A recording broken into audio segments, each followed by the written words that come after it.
Hello, guys. Welcome to another episode of the Micro Kicks. Now, let's talk about Manchester United because we're getting some reports concerning Manchester United as we speak, and it's all based on the managerial situation at the club.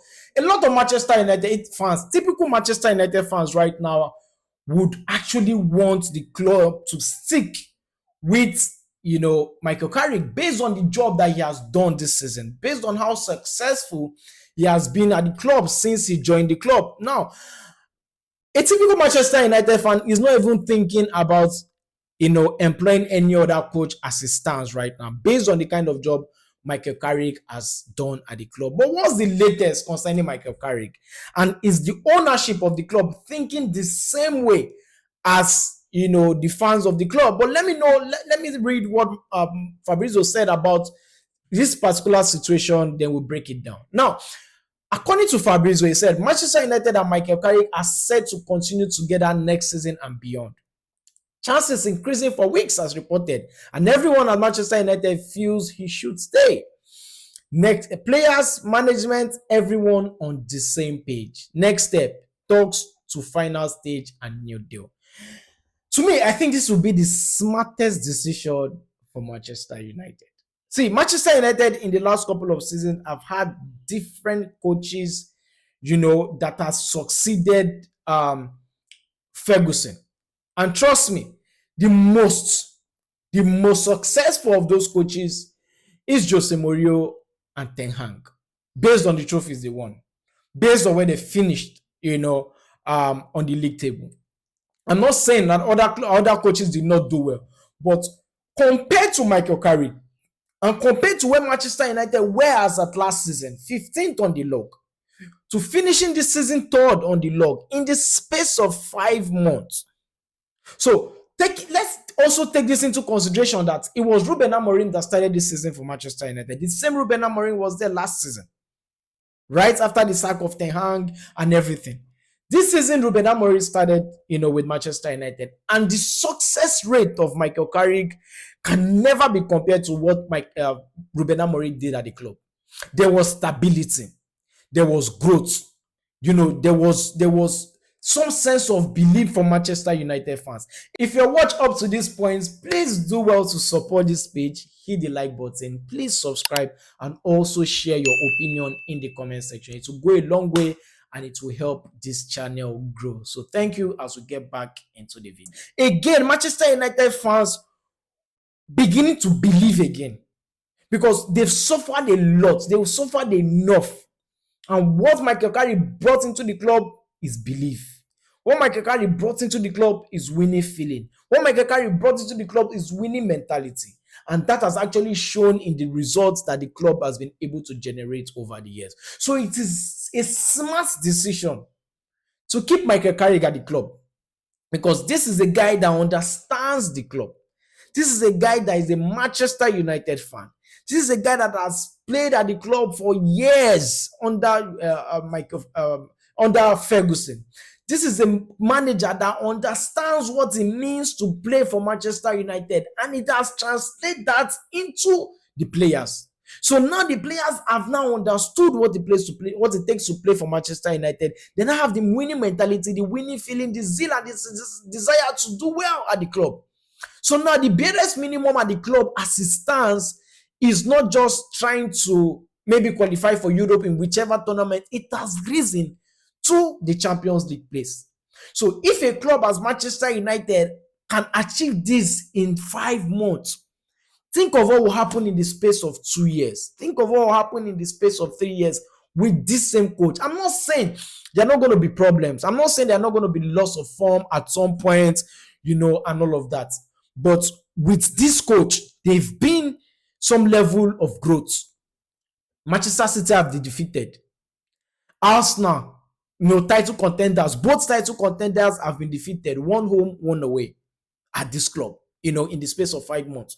We've been seeing wins, consistent wins at home. The only team Manchester United failed to win at home, lost at home against was, Leeds United under Michael Carrick. Yes, they drew one game, I think, against, I think they drew one or so, but They've been getting consistent results at home.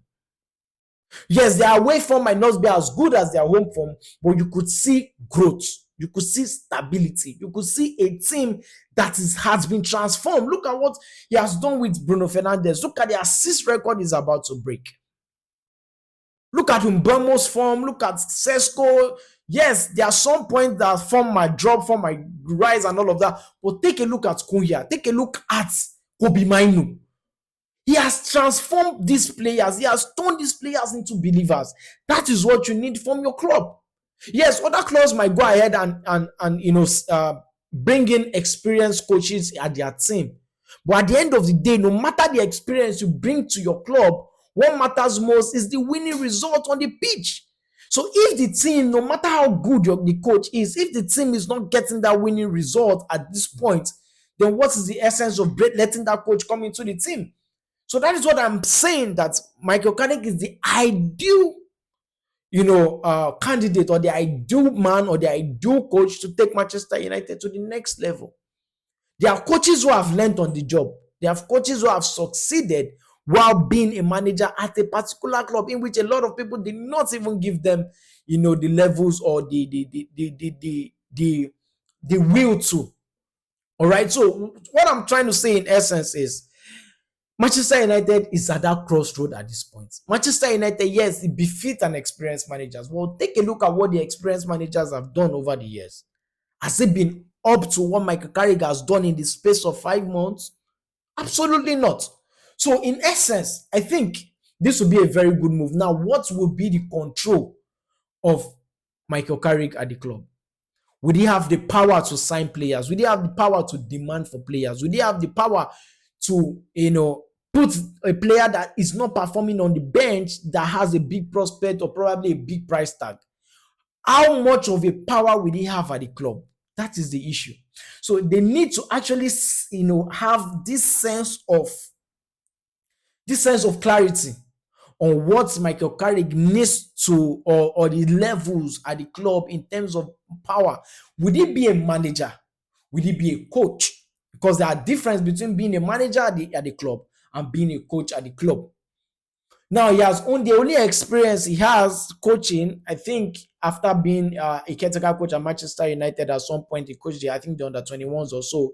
He has coached Middlesbrough, and they just missed out on promotion at the time, right? Which was a very, very good outing, for them. Was it Middlesbrough or Sunderland? I think it was Middlesbrough at the time, or Sunderland. I can't remember now, but I think he did well at that championship club, and what he has done at Manchester United is just certain. It's just ideal. It's just the right thing to do, and the right feeling and the right mentality for him to take it to the next level and coach Manchester United on a permanent basis. Now, giving him a 2-year contract is not bad. At least it shows that you still have some level of faith in him, and see what happens in the next 2 seasons, right? So I just think it's the best thing to do. A lot of Manchester United fans are not even thinking of other coaches right now. Now, if you take a look at the market, which coach would you actually, think of right now and say, bring this coach in, he will do better? Which coach right now is on the market? Is it Kovac? Which coach right now? Or the German national team coach? Which other coach right now do you think is on the market right now? Alonso is my list to Chelsea or Liverpool. Which coach right now is on the market? A lot of coaches or a lot of clubs are going for young coaches. So maybe Maresca, you right, at this point might likely coach Manchester United if you must take a look at the coaches that have experience at the club. But that will be starting from the beginning again. But now Michael Carrick has been able to build up to a certain level that does needs continuity instead of breaking it down again and starting all over again. What if at the end of the day that breaking down also does not meet what has already been built? Right? So what I'm trying to say is, I think Michael Carrick deserves to be mentioned. I think he deserves to be that coach that should take Manchester United into that Champions League space that he has qualified the team to. I think he should be that coach to coach Manchester United next season, and we see what happens from there. But I think he should be given a permanent contract. He should know that he is a permanent coach, and the assistant coaches he has behind him I experienced, right? The one who coached, he was the former coach in Chelsea. He was also the former assistant coach, also former assistant coach in Chelsea. I think Tuchel or Conte also, and also he was the former assistant coach to Southgate. So I think right, that is just the right thing to do because he has experience around him as well. But let me know what you think concerning all of this and share your thoughts in the comment section. If you're new to this channel, please hit the like button, subscribe, hit the notification bell, and say I come your way again next time. I remain your boy Mike Way. Stay cool. Cheers.